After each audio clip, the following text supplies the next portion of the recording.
নেতা এমন হতে হবে যিনি তার কর্মীদের বা তার অনুসারীদের পায়ের আওয়াজ পর্যন্ত চিনে। আর আমরা এখন অনলাইনে ফ্যান ফলোয়ার্সদেরকে মনে করি যে তারা আমার সাথে একটা রেভলিউশনে গেলে আমার সাথে থাকবে। ফ্যান ফলোয়ার্স দিয়ে রেভলিউশন হয় না, বিপ্লব হয় না। নিবেদিত প্রাণ একনিষ্ঠ মানুষ লাগবে পাশে, আশেপাশে, যাদেরকে আমি চিনি, যাদেরকে আমি দেখেছি, যাদের পায়ের আওয়াজও আমি চিনি।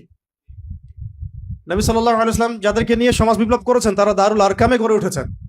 প্রতিদিন দেখা হতো, সাক্ষাৎ হতো, 5 ওয়াক্ত নামাজে দেখা হতো, তাই না? একে অপরকে জানতেন, বুঝতেন, চিনতেন। আর আমরা এখন ভার্চুয়াল একটা জগৎকে আমাদের অনেক কিছু মনে করি। তো এখানে একটা বিষয় মাথায় দিয়ে দিই আপনাদেরকে, যদি সমাজ বিপ্লবের ফিকির থাকে তাহলে আমাদেরকে কাছাকাছি আসতে হবে আর কি। কাছাকাছি আসতে হবে মানে কাছাকাছি জামাবদ্ধ থাকতে হবে, একে অপরের সাথে কমিউনিকেশন থাকতে হবে, দেখা সাক্ষাৎ থাকতে হবে, ওঠা বসা থাকবে, চলাফেরা থাকবে। এইরকম আমাদের সাপোর্ট করতে পারে অনেক মানুষ, বিদেশ থেকেও অনেকে সাপোর্ট করতে পারে, দেশে ভালো কিছু হতে পারে না।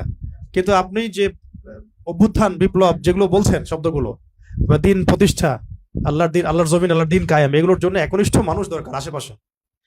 একটা পুরো একটা চেইন অফ কমান্ড দরকার এক কথা। এটা ছাড়া ভার্চুয়ালি হয় না এগুলা। যাই হোক, ওটা ভিন্ন প্রসঙ্গ। আমরা এখন যেটা বলছিলাম যে বেলাল রাদিয়াল্লাহু আনহুর পায়ের আওয়াজও নবীজি চিনতেন।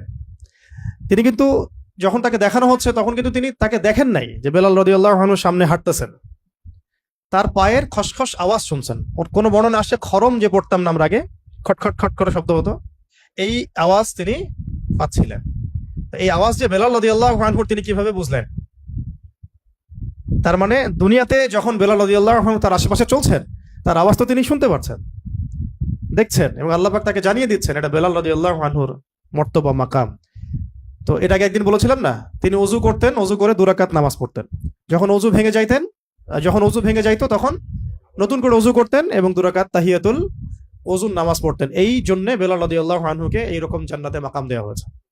এটা একটা খাস আমল আর কি। শুধু এই জন্যই না, তার তো তাওহীদ, রিসালাত, আখিরাত, দ্বীন ইসলামের বিষয়গুলো, দাওয়াত, জিহাদ সব তো আছেই। এটা খাস খুসুসি আমল। আমরা বলি না সবার কিছু খুসুসি আমল থাকে, এইটা একটা খুসুসি আমল ছিল বেলাল রাদিয়াল্লাহু আনহু। তো বেলাল রাদিয়াল্লাহু আনহুকে উমাইয়া বিন খালাফ, কি নাম, উমাইয়া বিন খালাফ মারাত্মক অত্যাচার করেছিল। মারাত্মক এটা তো আসলে বললে বোঝানো যাবে না।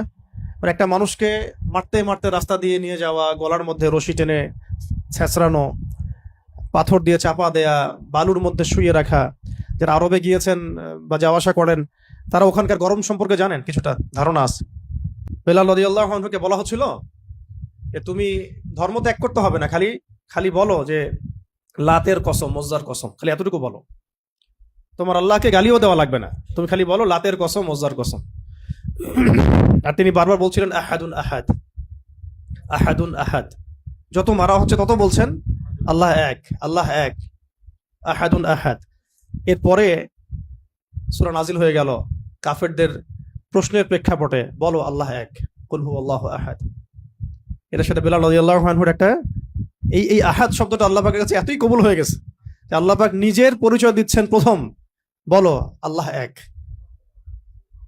এই এক শব্দ দিয়ে, আহাদ শব্দ দিয়ে সমস্ত মুশরিকদের, যত দ্বৈতবাদী আছে, বহুত্ববাদী আছে, তাদের সবার ভিত্তিটা ভেঙে দেওয়া হয়েছে।